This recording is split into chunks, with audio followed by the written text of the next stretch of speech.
नमस्कार दोस्तों, आप सभी का स्वागत है अपने इस YouTube चैनल पे जिसका नाम है एग्री सारांत। आप इसको @एग्रीसार के नाम से भी YouTube सर्च बार पर सर्च कर सकते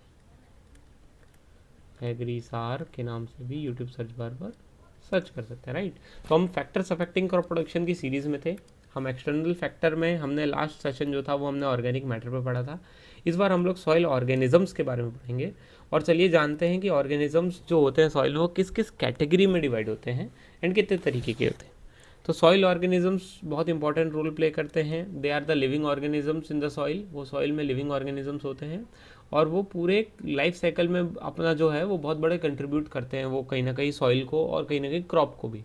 तो ज़्यादातर जो इसमें से सॉइल ऑर्गेनिजम्स होते हैं वो सपोर्टिंग होते हैं, राइट। वो फ्रेंड ऑफ फार्मर कहलाते हैं, राइट। जिस स्पेसिफिकली जैसे अर्थवर्म की बात करूँ तो उसको फ्रेंड ऑफ फार्मर कहा जाता है, ठीक है। तो चलिए समझते हैं कि क्या इंपॉर्टेंट रोल प्ले करते हैं सॉइल ऑर्गेनिजम्स। पहले तो वो सॉइल फर्टिलिटी मेंटेन करने में मदद करते हैं, सॉइल के स्ट्रक्चर को मेंटेन करने में मदद करते हैं, सॉइल में एरेशन कर बढ़ाते हैं, है ना। सॉइल में ड्रेनेज को इम्प्रूव करते हैं एंड कहीं ना कहीं वो जो ऑर्गेनिक मैटर रहता है उसको भी डिकम्पोज करने में मदद करते हैं। इसका एक शॉर्ट एग्जांपल लेता हूँ अर्थवर्म का। हमारे जो अर्थवर्म होते हैं, हम जानते हैं कि हम सॉइल में पत्ते, छिलके, बचे कुचे वेस्ट, क्रॉप रेसिड्यू ये हम सब मिला देते हैं।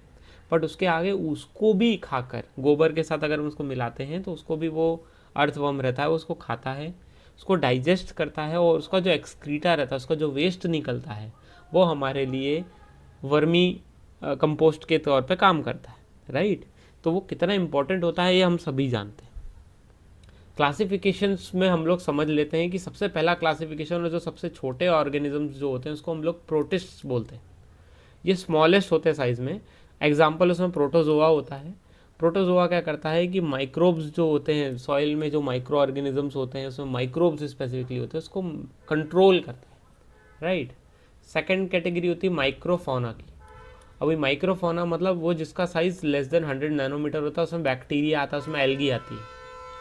बैक्टीरिया एल्गी वो होता है जो जिनका मेजर फंक्शन होता है डिकम्पोजिशन करने में मदद करना। मतलब बैक्टीरियाज और एल्गीज भी बहुत कंट्रीब्यूट करते हैं सॉइल में ऑर्गेनिक मैटर को डिकम्पोज करने में। थर्ड आता है मीजोफोना। मीजोफोना मीडियम साइज के ऑर्गेनिजम्स रहते हैं, सॉइल ऑर्गेनिज्म, जैसे नेमाटोड्स, माइट्स।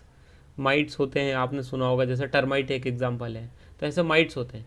ये न्यूट्रिएंट साइकिल को मदद करते हैं, कहीं ना कहीं न्यूट्रिएंट्स की साइकिल मेंटेन करते हैं, खुद भी मरते हैं सॉइल में, खुद भी जब डेड होते हैं तो वो कहीं ना कहीं सॉइल को ही कंट्रीब्यूट कर जाते हैं, राइट।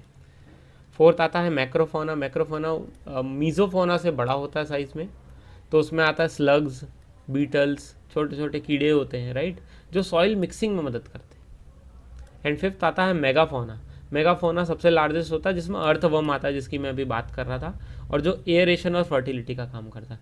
तो हर एक जो ग्रुप है उसका अपना अपना स्पेसिफिक फंक्शन है ना। तो ज़रूरी नहीं होता है कि सॉइल में सिर्फ एक अर्थवर्म है और एक वही एक फैक्टर है जो सॉइल में मदद कर रहा है, और भी छोटे छोटे जीव जंतु हैं जो बहुत बार हमें दिखते भी नहीं हैं बट वो कहीं ना कहीं हमारे लिए पीछे मदद कर रहे होते हैं सॉइल में, और सॉइल को इम्प्रूव करने में कंट्रीब्यूट कर रहे होते हैं, राइट। तो आई होप ये आपको सॉइल ऑर्गेनिजम्स के ऊपर जो वीडियो था जो मैंने बताया वो समझ में आया होगा। एंड मैं चाहूँगा अगर ये वीडियो आपको पसंद आए तो प्लीज़ अपने साथियों से शेयर करें, इस चैनल को सब्सक्राइब करें और मैक्सिमम लाइक्स करें। Thank you so much.